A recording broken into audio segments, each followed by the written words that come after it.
Welcome to NTD News Today. I'm Kevin Hogan. Let's take a look at our top stories.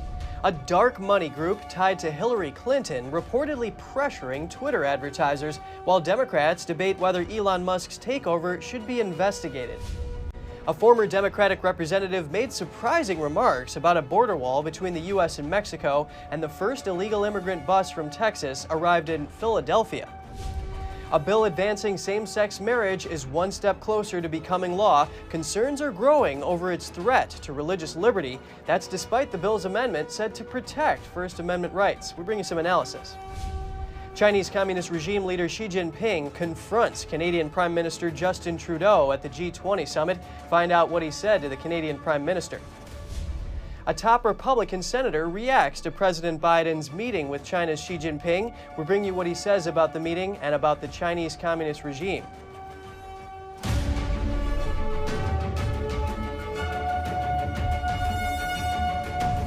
Democrats are debating whether Elon Musk's acquisition of Twitter poses a national security threat and whether the deal should be investigated. But Treasury Secretary Janet Yellen says there's no basis for investigation. NTD's Jessica Beatty has more. Treasury Secretary Janet Yellen says she sees no reason to investigate Elon Musk's Twitter deal. This after President Biden said the deal was worth being looked at from a national security standpoint. Worthy of being looked at. Concerns are some of the financing for the deal came from foreign investors from Saudi Arabia and Qatar. Although Saudi Prince Al-Walid bin Talal, a famous investor, has long been a shareholder in Twitter. Some worry that these foreign investors could influence Twitter content or access Twitter data. Yellen's department has authority to investigate acquisitions involving foreign investment. As for Musk's Twitter deal, Yellen told CBS Tuesday, "I'm not sure precisely what the president had in mind, but we have really no basis, to the best of my knowledge, to examine his finances of his company." Democratic Senator Chris Murphy disagrees. He tweeted, "We need to ask, why did the Saudis partner with Musk on this purchase? Why didn't they take their money out like other owners? What access do they have to data? What say do they have on content?" We contacted the Treasury Department for comment. Meanwhile, a dark money group linked to Hillary Clinton is reportedly pressuring Twitter advertisers. Fox Business reports that a group called Accountable Tech sent a letter to top Twitter advertisers. It demanded that they keep track of public figures who are removed from the platform, ensure algorithmic accountability, and stay committed to research transparency, or stop doing business with Twitter. Accountable Tech officially partnered with Hillary Clinton's nonprofit called Onward Together in December 2020. The president of Capital Research Center, Scott Walter, told Fox Business, "These groups are cancel culture incarnate, mixing left-wing advocacy with Democratic Party politics." He said Americans of all political stripes should fear for their freedom if these front groups and their billionaire backers can bully Twitter. Jessica Beatty, NTD News. NTD reached out to Accountable Tech and Onward Together for comment, but didn't immediately hear back. A well-known Democrat made surprising remarks about the border wall this week. This comes as the first bus of illegal immigrants from Texas arrived in Philadelphia. Former Democratic Congressman Harold Ford Jr. from Tennessee talked with Fox News about immigration and the border wall when he said this. I've been a proponent, I've been criticized by my own party because I think we should build a wall. He later went on to propose changes to the immigration system that might be more appealing to Democrats. And we have to reform this asylum process. We need workers in this country. And we need not only American workers, we're going to need workers from outside this country. And there has to be a process to help do that. Ford says the work visa system should also be reformed because foreign workers are key to our economy. His statements come as the first illegal immigrant bus from Texas arrived in Philadelphia on Wednesday. Advocates say the 28 people on the bus came from Colombia, the Dominican Republic, and Cuba, and were welcomed with coats and blankets. Similar to other leaders of sanctuary cities that received illegal immigrants from Texas, Philadelphia's mayor blamed and criticized Texas Governor Greg Abbott. The mayor, however, says the city is ready. Those who arrived today are private individuals simply seeking safety and a place where they can build a future. Let's remember that and welcome them with grace and respect. He added that the city has been preparing for the migrants' arrival for a few months now. And Massachusetts Governor Charlie Barker was asked what he thought about the arrival of illegal immigrants in Martha's Vineyard. According to the governor, Those stunts don't solve anything, and it's necessary to make sure that people coming to the U.S. are allowed to work. There are certain groups, and it's a small number, who can actually get a work permit while they're processing their paperwork associated with their asylum status, right? But a bunch of the folks who've been coming to Massachusetts aren't in those narrow groups. He added that lawmakers in D.C. should find a way to solve that problem. After the GOP's narrow win in the House, Speaker Nancy Pelosi is announcing her future plans with colleagues. You can watch her announcement at NTD.com. Pelosi is looking at two possible options, either seeking re-election as Democratic leader or stepping aside. Democrats are reshuffling for their new role as the minority party in the new Congress. Pelosi's decision could trigger a domino effect on the House Democratic leadership ahead of next month's internal party elections. Her spokesman said she monitored election results last night in the final states where votes were still being counted. And senators have agreed to end debate and advance a same-sex marriage bill. The bill would not force all states to legalize gay marriage, but it would require states to recognize other states' legal marriages. We get some analysis on how this bill would impact hiring practices, faith organizations, and pregnancy centers.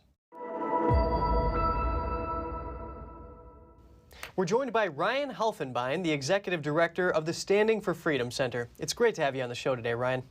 Hey, great to be on.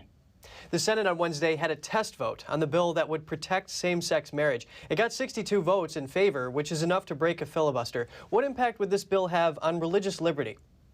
Well, I think it'd have a tremendous, devastating effect on religious liberty in this country. It is the biggest frontal assault to religious liberty in America to date. We cannot overemphasize how bad it would be for nonprofits or Christian organizations, even businesses that are privately held by Christian owners, Jewish or even Muslim. So I want to include everyone. Many faiths would be in jeopardy for their religious liberty on the issue of traditional marriage, which has been around for thousands of years, actually since the dawn of time.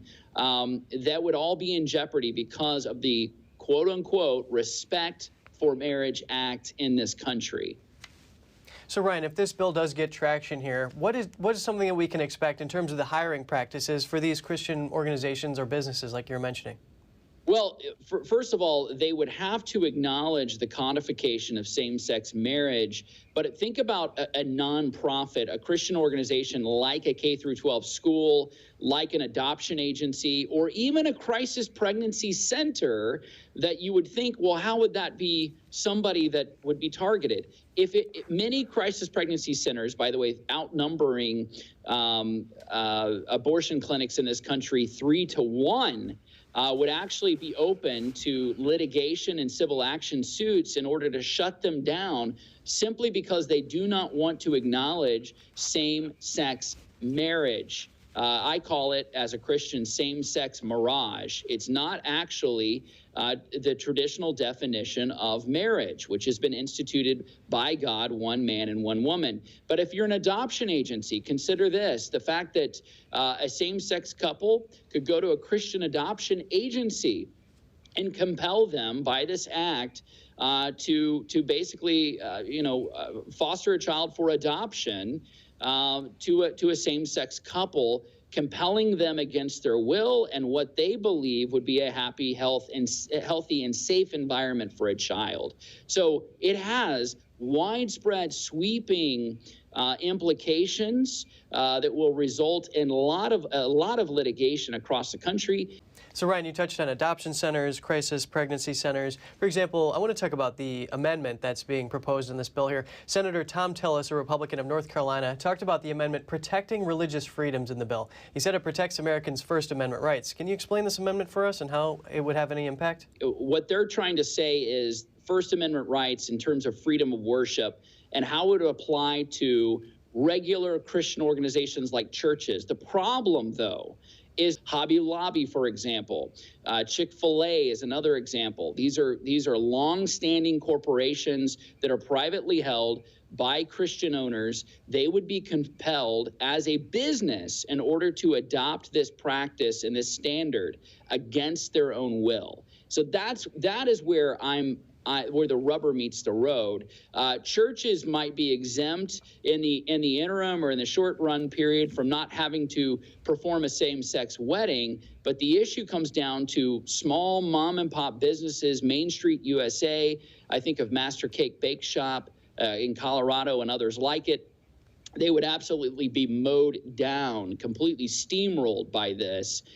And Ryan, thank you so much for breaking down how this impacts the private sector as well as religious institutions. Ryan Helfenbein, the Executive Director of the Standing for Freedom Center, it was great to speak with you today. Hey, thank you very much. Former Vice President Mike Pence has ruled out testifying before the House January 6th committee, saying Congress has no right to his testimony and highlighting the country's separation of powers. Congress has no right to my testimony because under the Constitution of the United States, as Vice President, we had two co-equal branches of government. The Congress doesn't report to the White House doesn't report to the Congress. And I truly do believe in defense of the separation of powers and to avoid what would be a terrible precedent. The very notion of a committee in Congress summoning a vice president to speak about deliberations that took place at the White House, I think would violate that separation of powers, and I think it would erode the dynamic of the office of president and vice president for many years to come. Pence made the announcements during a CNN town hall meeting, but he made similar comments on CBS's Face the Nation. He further raised concern about the partisan nature of the Democrat-led committee investigating the Capitol breach. He said at the beginning, the investigation seemed like, in his words, an opportunity to examine every aspect of what happened on January 6th and to do so more in the spirit of the 9/11 Commission. But he says that opportunity was lost. Pence stressed that he never prevented his staffers from appearing before the committee. The new comments reverse Pence's earlier stance of a willingness to testify. The chair and the vice chair of the January 6th panel responded, saying Pence is misrepresenting the nature of the investigation while, quote, giving interviews to promote his new book. Chinese Communist Party leader Xi Jinping publicly confronted Canadian Prime Minister Justin Trudeau yesterday in person. He criticized him over alleged leaks of their closed-door meeting at the G20 summit. That's a rare public display of annoyance by Xi, and it's caught on video. Everything we discuss is then leaked to the paper. That's not appropriate. And that's not how the way the conversation was conducted.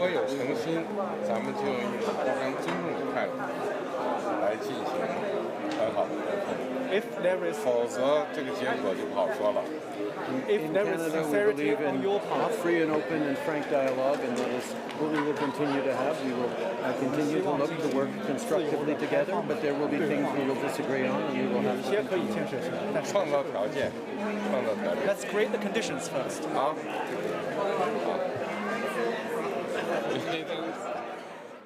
Xi's allegations likely stem from reports that Trudeau brought up serious concerns about alleged spying and Chinese interference in Canadian elections in closed-door meetings. Neither the Chinese Foreign Ministry, state media, nor Canadian authorities said anything about the talks, but Trudeau confirmed points he had made to the media. That highlights tensions between the countries, which can be traced back to 2018. That's when China conducted tit-for-tat arrests in response to Canada's detention of Huawei executive Meng Wanzhou. Just on Monday, an employee at Hydro-Quebec in Canada was arrested and charged with trying to steal trade secrets for China. And Canada ordered 3 Chinese companies to divest their investments in Canadian critical minerals this month. They cited national security. The Chinese regime encourages Western countries to have closed-door discussions. In the video, you can hear Xi say, otherwise there might be unpredictable consequences. In the video, Trudeau says Canada believes in free and open dialogue. Western countries have had many rounds of private talks with China and with regards to human rights, but it hasn't had any effect. China does not want pressure from public opinion, especially when it comes to the ongoing persecution of faith groups in China. Senator Marco Rubio is reacting to the Monday meeting between President Biden and Chinese leader Xi Jinping. He criticized Biden, saying, quote, he dangerously misunderstands the Chinese Communist Party. In a statement Monday, Senator Marco Rubio said that President Biden's remarks during the meeting with Chinese regime leader Xi Jinping, quote, proves that this administration dangerously misunderstands the CCP, which openly pushes for conflict with the United States and its allies. Here's the statement by Biden that Rubio was referring to. I absolutely believe there need not be a new Cold War. I've met many times with Xi Jinping, and we were candid and clear with one another across the board. And I do not think there's any imminent attempt on the part of China to invade Taiwan. Rubio also reacted to Biden's remarks on Taiwan, saying, quote, not only is the United States unprepared to defend Taiwan against a PLA invasion, President Biden is now downplaying its likelihood. And during the meeting with Xi, Biden said he's willing to work with Xi on issues such as climate and food insecurity. As the leaders of our two nations, we share responsibility, in my view, to show that China and the United States can manage our differences, prevent competition from becoming anything ever near conflict. The senator criticized Biden for not using the meeting to hold the CCP accountable for human rights abuses and IP theft. He commented that Biden pursued ill-fated climate talks with our nation's greatest adversary. And when former President Trump announced his third run for president on Tuesday, he also made remarks on China. Economic security is national security, and that's what it is. We need economic security. That is why we will launch an all-out campaign to eliminate America's dependence on China. We will bring our supply chains, which are a disaster right now. Just ahead, the trial of the Wisconsin Christmas parade killer draws to an end. A judge handed down 6 consecutive life sentences. We have more from yesterday's sentencing just after this break.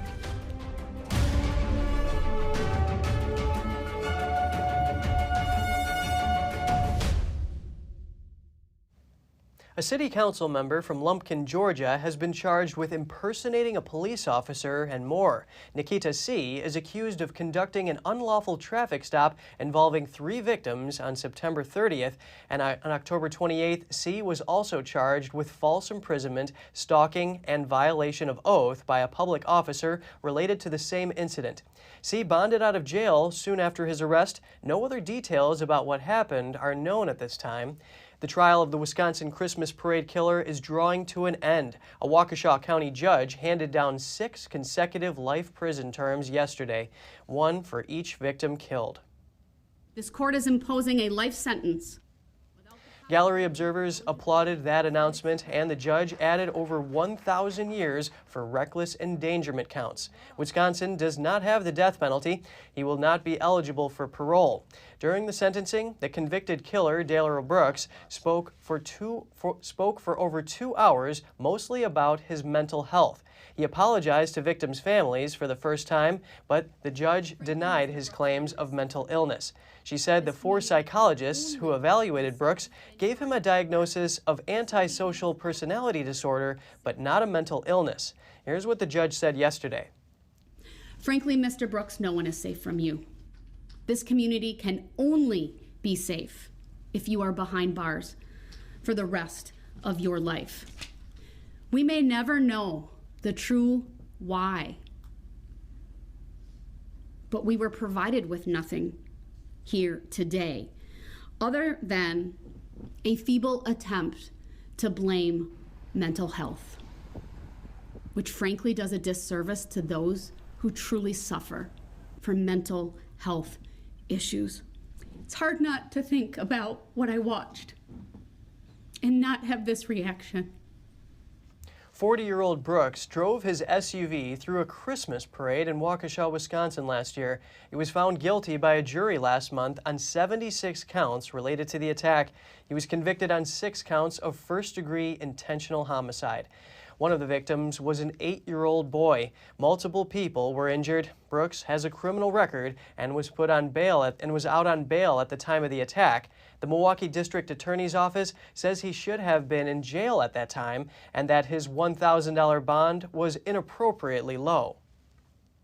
In Texas, state lawmakers are introducing a slate of bills aimed at preventing children from seeing drag shows and getting gender transition services. One of the bills would reclassify businesses that permit drag performances as sexually oriented businesses under Texas local government code. Other bills would classify gender transition surgeries for minors as child abuse and ban doctors from performing them. The bills also cover puberty blockers and cross-sex hormones. Under these bills, physicians who break the rules could lose their license to practice medicine, and it could result in a second-degree felony. The Texas legislature will take up the bills when the next session opens in January. The Uvalde School District in Texas is planning to replace Robb Elementary nearly 6 months after a school mass shooting. They approved the location and design of the new school yesterday. The new school is reportedly set to cost around $50 million and is being funded by donations. Officials hope to complete the construction by October 2024. Robb Elementary School will be demolished. 19 students and 2 teachers were killed there in the May shooting. The response from law enforcement and the school district was heavily criticized. The Uvalde Moving Forward Foundation was established in the wake of the shooting to collect funding for the construction of a new school. Students, campus staff, district departments, law enforcement, and emergency responders all helped in the design process. Texas-based Huckabee Architects also helped and pledged to do so free of charge.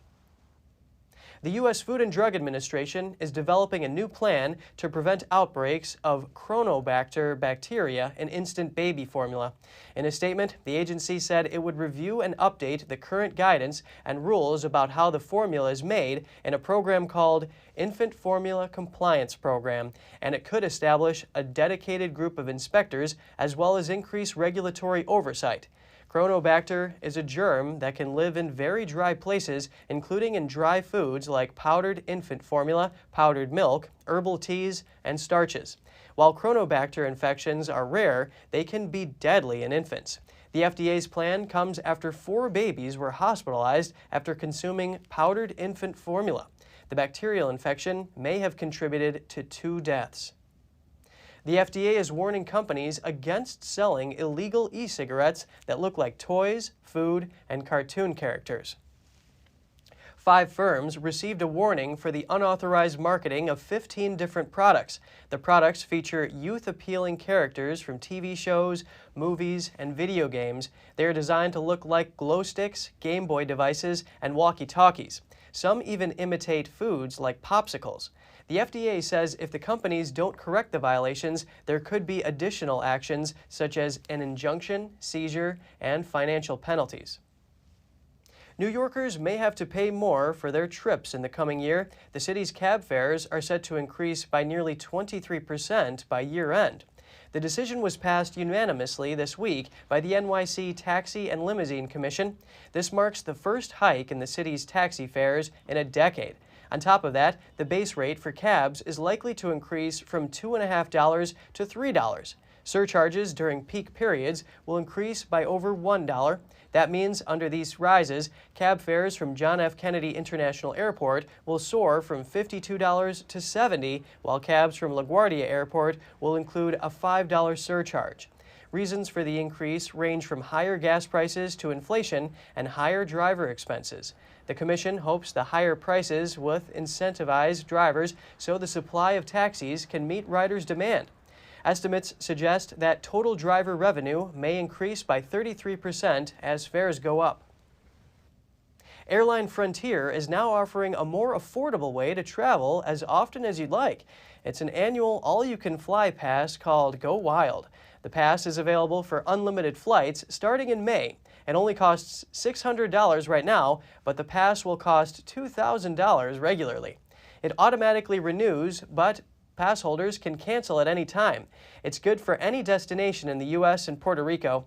The pass does have caveats, though, so make sure to read the fine print. For example, it doesn't cover taxes nor bag or seat fees. Also, most major holidays and long weekends are blacked out, and you won't earn frequent flyer miles with the pass. And coming up, the FBI chief gives the Bureau's first ever warning about TikTok and explains why he's extremely concerned about the popular social media app. And the head of the United Kingdom's top security agency reveals the most pressing threats to the nation. We'll have the details soon when we return.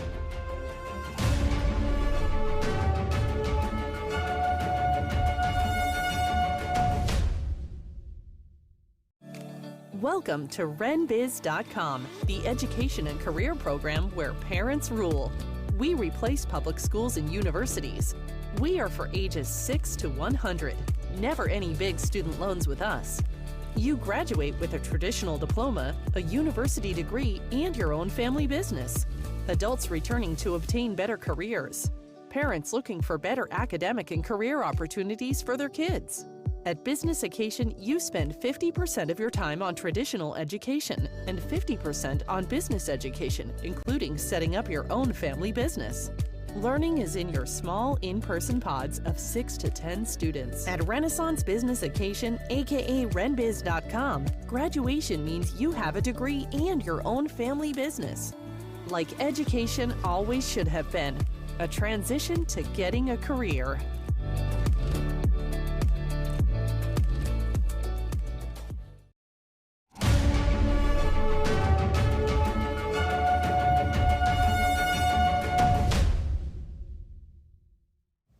TikTok is facing new scrutiny. For the first time, the FBI chief is voicing what he called his extreme concern over the wildly popular social media app. NTD's Juliet Song has the story. Back, chair recognizes young lady from Speaking in a Tennessee. hearing about worldwide threats to America's homeland, the director of the FBI says the agency has national security concerns about TikTok. The Chinese-owned app is one of the most popular of its kind in the U.S., with over 80 million monthly users, most of them teenagers and young adults. But the head of the FBI noted there's a catch. They include the possibility that the Chinese government could use it to control data collection on millions of users or control the recommendation algorithm, which could be used for influence operations if they so chose, or to control software on millions of devices, which gives an opportunity to potentially technically compromise personal devices. Ray's comment is in response to a lawmaker's question. Congresswoman Harshbarger asked if the FBI considers TikTok a significant national security threat, following a report from Forbes. Forbes and other press reported that TikTok's parent company ByteDance planned to use TikTok to monitor the physical location of specific Americans for the purposes of surveilling individual U.S. citizens. Ray said Harshbarger highlighted a very important threat. Under Chinese law, Chinese companies are required to essentially, and I'm going to shorthand here, basically do whatever the Chinese government wants them to in terms of sharing information or serving as a tool of the Chinese government. And so that's plenty of reason by itself to be extremely concerned. As for what's being done, Ray said he would give more information in a classified briefing. Responding to Ray's concerns, TikTok told NTD that while it can't comment on the specifics of those confidential discussions, they're confident that they're on a path to fully satisfy all reasonable U.S. national security concerns. Juliet Song, NTD News. A Chinese intelligence officer who was extradited to the United States has been given a 20-year prison sentence. Yen Jun-shu was found guilty earlier this month of leading a ring of Chinese agents that targeted U.S. aviation companies beginning in 2013 or earlier. He was recruiting their employees to travel to China, gathering confidential information from them and leaking it to the Chinese Communist Party. Shu is the first intelligence officer ever to be extradited to the U.S.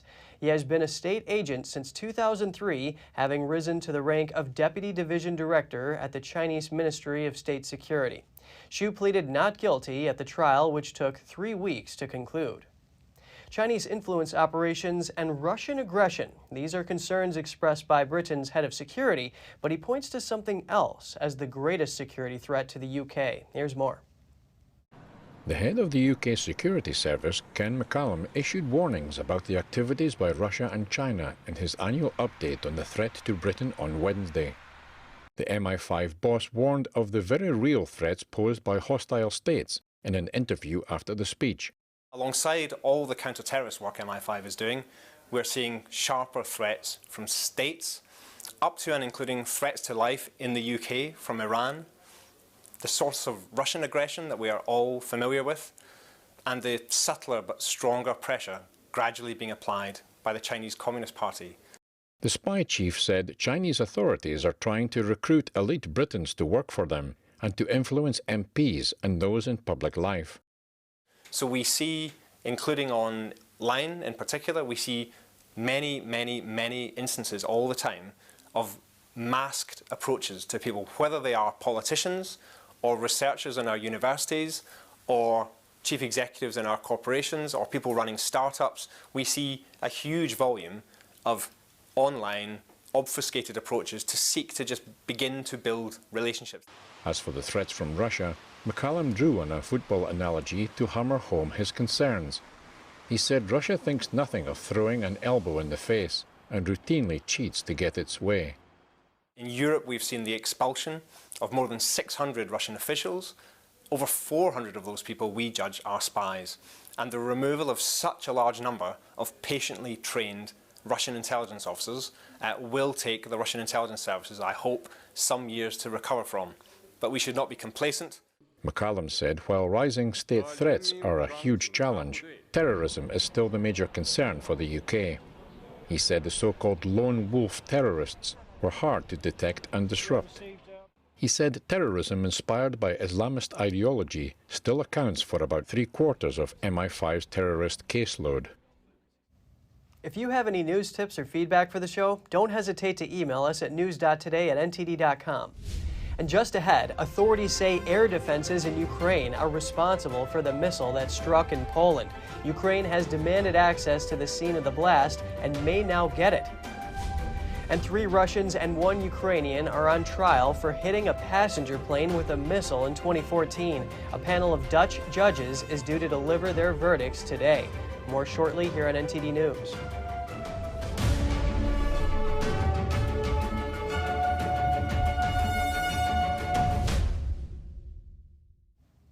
Ukraine is likely to gain access to the site in southeastern Poland where a missile killed 2 people. This after Kyiv demanded access to the scene of the blast. The head of Poland's National Security Bureau discussed the situation. All the evidence and material collected by NATO allies, by the American side, as well as ours, shows that we are dealing with an S-300 air defense rocket system fired from the Ukrainian side. President Zelensky represents a country at war, a war which today is in its hardest stage when it comes to attacks and airstrikes since its beginning. It is normal that in such conditions, some hypothesis that seems obvious from the point of view of the country's defense seems obvious for the head of state. Polish President Andrzej Duda says access to the explosion site would require a condition, namely the agreement of both countries leading the investigation, Poland and the United States. The head of Poland's National Security Bureau also believes that Duda is not opposed to having Ukrainian observers at the scene.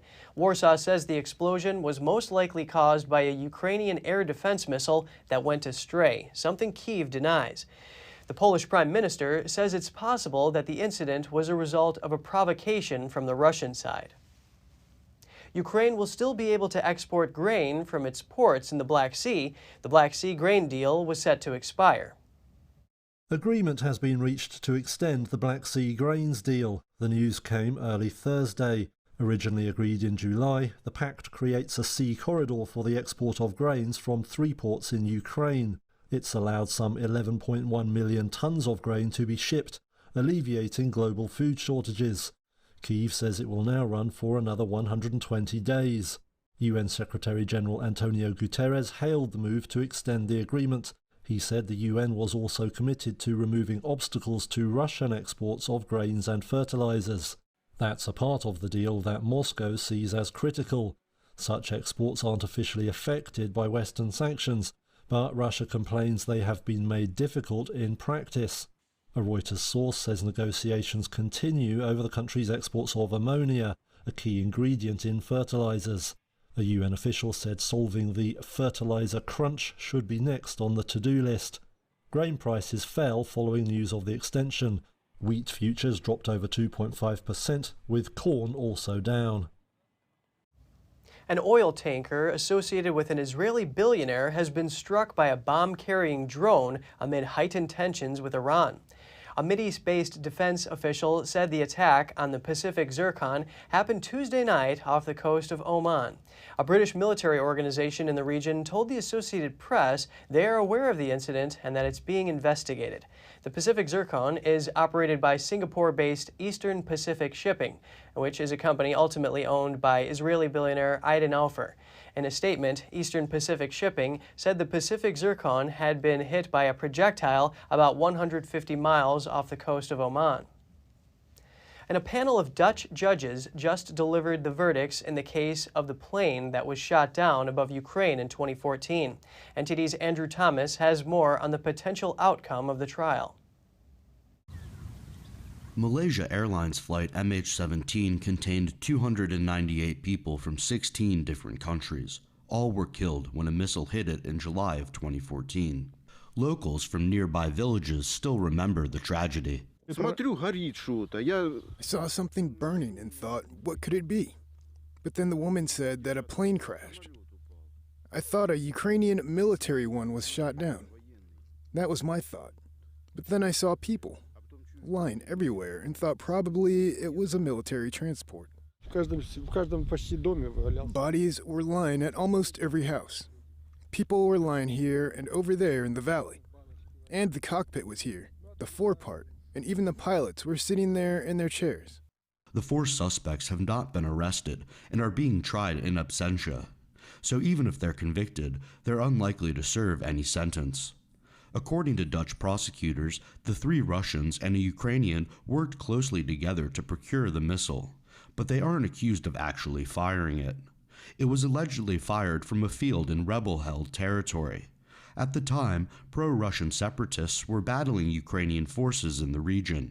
The most important thing is not the verdict itself, but what will happen after it. The fact is, the missile can't move independently without a top-down decision. It means that someone authorized it to move outside of the Russian Federation, and it was a high-ranking military or political chief. The 4 suspects are charged with causing the crash and murdering all 298 people on board the flight. Prosecutors are seeking life sentences for all 4. The trial started in March 2020. Andrew Thomas, NTD News. As of now, the Dutch court has found 3 of the 4 main suspects guilty of murder. The 4th man was acquitted. Victims said the ruling is an important milestone, even though the suspects remain fugitives. Moscow has repeatedly denied responsibility for downing the plane. The Russian Foreign Ministry says it will, quote, examine the Dutch court's opinion. Over to Paris, department store workers crashed a Christmas tree lighting ceremony yesterday. They demanded higher salaries under the historic dome of the Paris department store Galeries Lafayette. The protesters chanted, "Not happy, not happy," and tooted horns as the store director tried to address journalists. A store spokesperson said they were sorry it happened and added that the protesters didn't reflect, quote, the quality of the company's social dialogue. The protests come as European retailers brace for shoppers to cut spending this holiday season, but the costs of doing business are still high, squeezing profit margins. Retailers in Europe have to strike a delicate balancing act with this year's Christmas displays.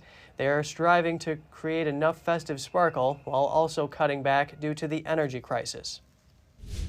And still to come, a new brand of electric vehicles is focusing on luxury and speed, but the company is entering an increasingly crowded market. And we'll take you to one of the world's oldest tribunals as they gather for a public forum about the canals in Valencia. The intricate system keeps crops well watered, and the tribunal keeps farmers on friendly terms. Stay tuned for more on that when we return.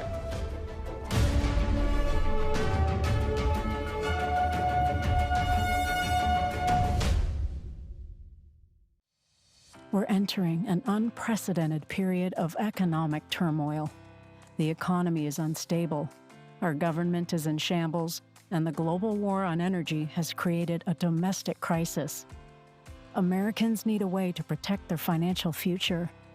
One way to ensure your wealth in retirement is by purchasing physical gold and silver. We can help. You can roll any part of your retirement account into a gold or silver IRA. Better yet, you can open a gold or silver IRA in 5 minutes or less using our online application. Preserving your family's financial legacy is a choice that's always available to you. And when you're ready, we're here to help. Call us and speak to one of our IRA professionals. Let's build your financial legacy together. GSI Exchange, wealth for generations to come.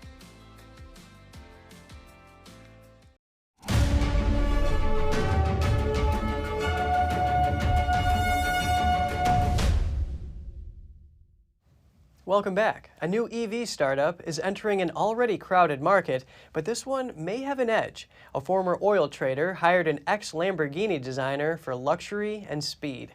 NTD's Andrew Thomas has the details. Tesla paved the way to EV cars nearly 2 decades ago. According to a Milan-based startup Era, what has been missing is a fresh design concept. Aerodynamics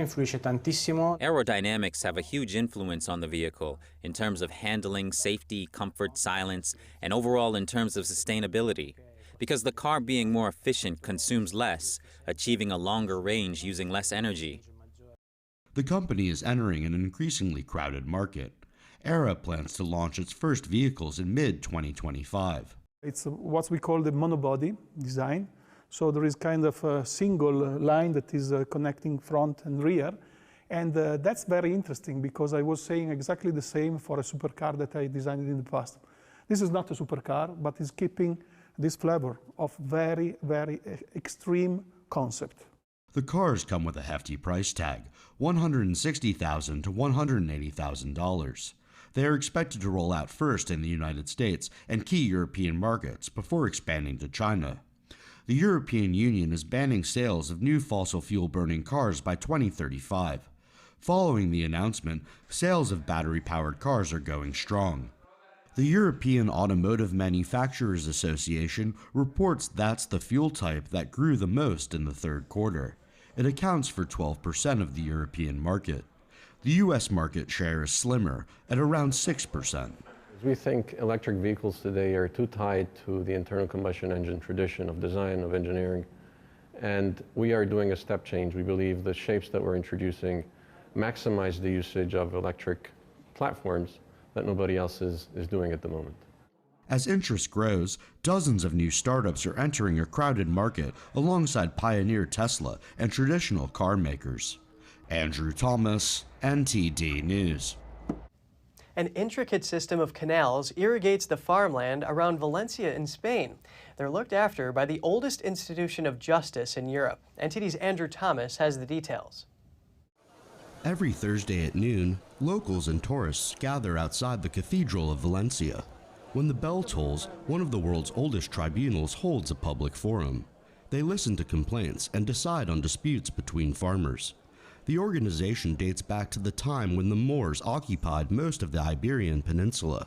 Jose Alfonso Sarria Garcia has been president of the tribunal since June 2021. He's serving a 2-year term. The tribunal started in the times of the Caliphate of Cordoba, during the reign of Emir Abd al-Rahman III over 1,000 years ago.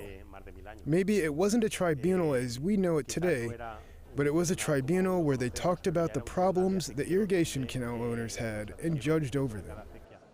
Enrique Aguilar is a local farmer and administrator of one of the canals. He is also the vice president of the Water Tribunal. The Arabs taught us how to do it. They arrived here with what it was back then, state-of-the-art technology, and taught us how to conduct the water and irrigate our farms. They also brought new crops such as tiger nuts, olive trees, and many others. To me, they are the masters of water. Vicente Marti farms a small piece of land. Distrustful of politicians and the government, he is a proud member of the Water Tribunal. I believe in the democracy of the Water Tribunal because I believe it is an institution that supports truth and reality. Its laws may be oral rather than written on paper, but they are respected. I'm very proud to belong to this tribunal. Now, a project is working on digitizing the irrigation system. Once installed, farmers could monitor it through their smartphones. The goal is to achieve a fairer and more accurate distribution of the water. Andrew Thomas, NTD News. How smart can a dog be? After being separated from her owner, a border collie was clever enough to venture into a police station for help. Let's have a look. Rosie was on a walk with her owner, Steve Harper, when she was startled by the sound of fireworks. The border collie ran for cover, only to find herself lost in the British Midlands. But soon she calmed down and headed voluntarily into a local police station. Community officer Fiona Lacey described the curious scene. Really strange. Like I say, dogs don't just wander through. I've never seen a dog wander through into the front inquiry office, especially one that's been spooked by fireworks and it gotten lost and brought itself to a place of safety. Very, very clever dog. It's not clear if Rosie knew this was the place missing people come for help, but she seemed to know where she was going. She sat in the reception area and waited, as if aware it was only a matter of time before her owners came to pick her up. The police called home, and the Harper family was eventually reunited. It was a big relief. We knew where she was, so I was grateful to the police and for a collar and a tag to let the police know where to send her. Steve Harper joked that Rosie surrendered herself, and the couple was very proud of their dog. Well, I thought she was so clever, and I was pleased that she was not too distressed, and she obviously felt comfortable in the police station. Apparently, running away didn't get Rosie into any trouble. Living proof that border collies could be one of the smartest dogs around. Coming up, a Qatar-based engineer has earned the nickname Dr. Cool. His new technology will keep World Cup fans cool no matter how hot the temperature outside the stadium becomes. Details to come on NTD News Today.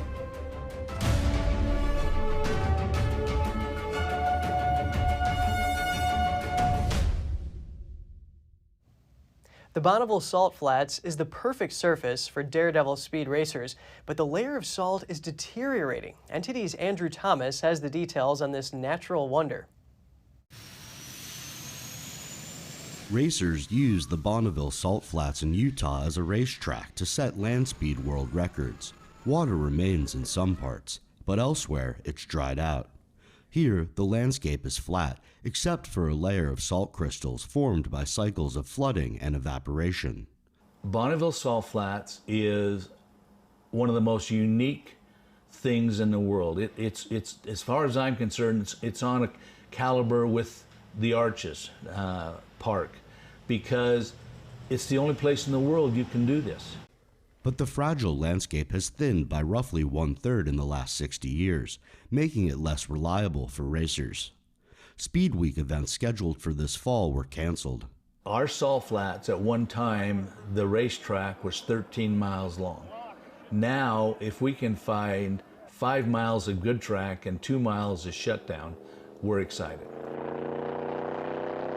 The crust keeps tires cool at high speeds and provides an ideal surface for racing, unless seasonal flooding fails to recede or leaves behind an unstable layer of salt. After 3 decades of examining the salt flats in Utah, nothing has slowed the deterioration. But a new study could help find a solution. The Utah Geological Survey is spearheading a $1 million research project. Scientists are gathering data to understand the factors that affect preserving the salt flats, including climate change, racing, repaving, and a mine on the site.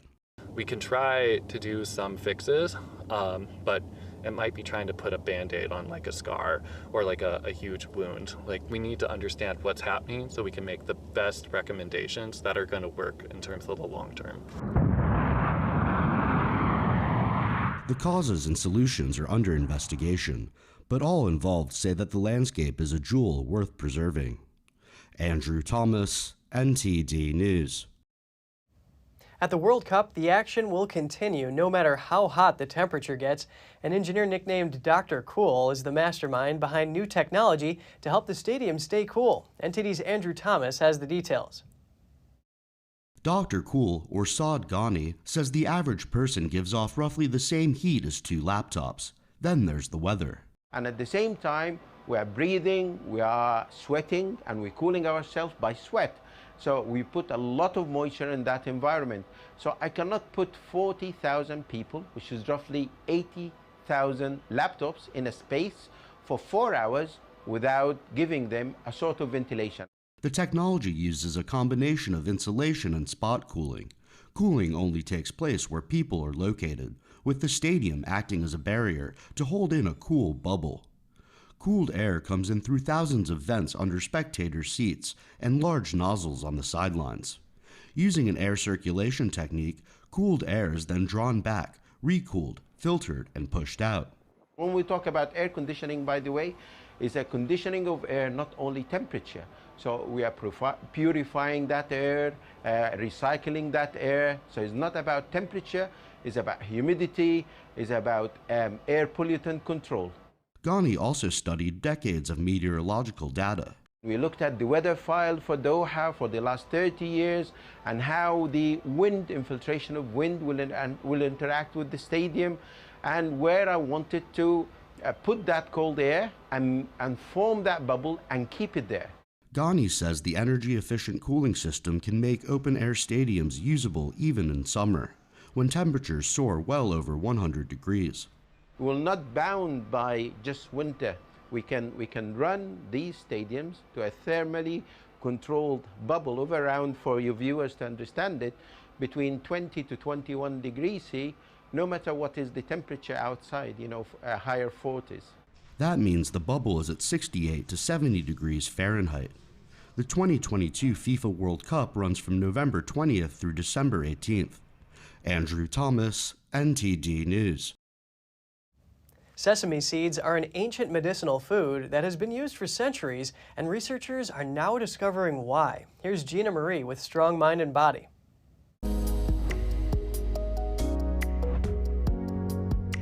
Sesame is one of the oldest cultivated plants in the world. It has been prized as an oilseed for at least 5,000 years. Sesame is favored for its exceptionally high calcium and magnesium content. This makes it a potent medicinal food. Over the last 20 years, numerous studies have revealed over 100 potential therapeutic applications.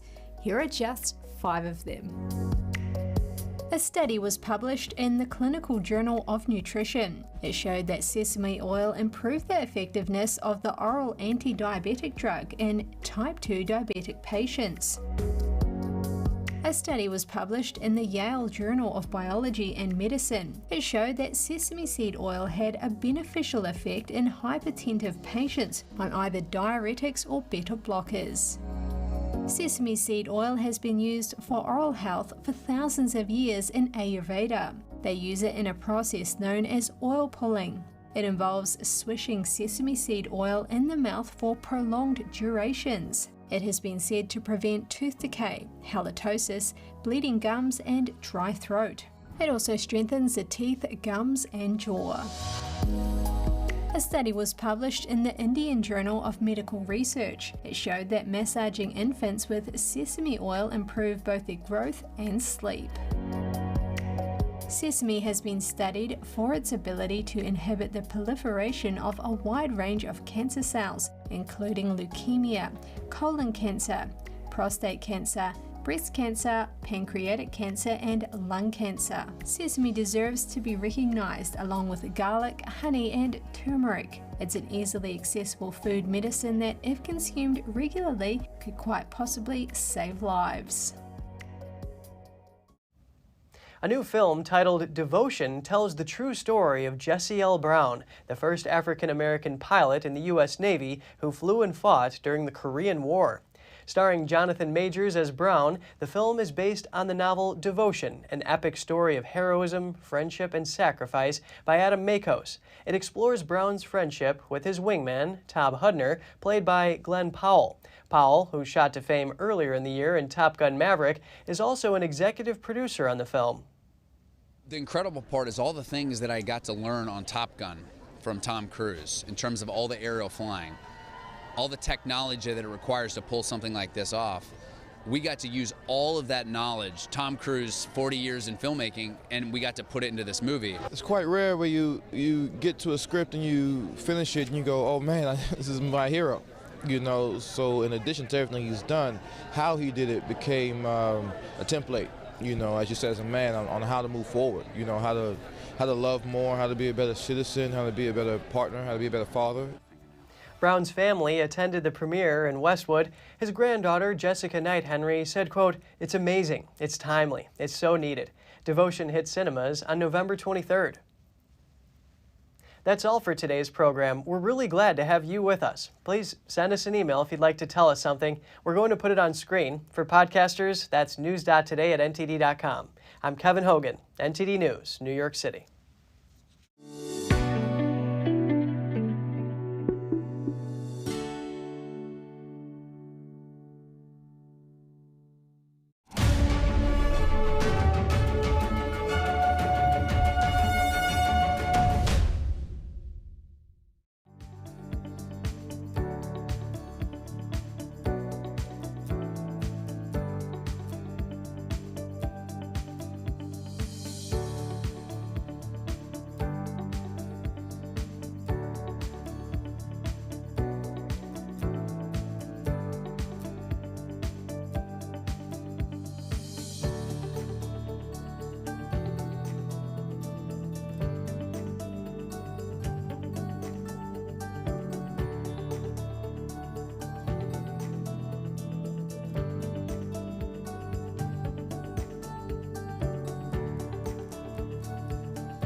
Thanks for watching us on YouTube. Did you know YouTube only keeps selective videos on its platform?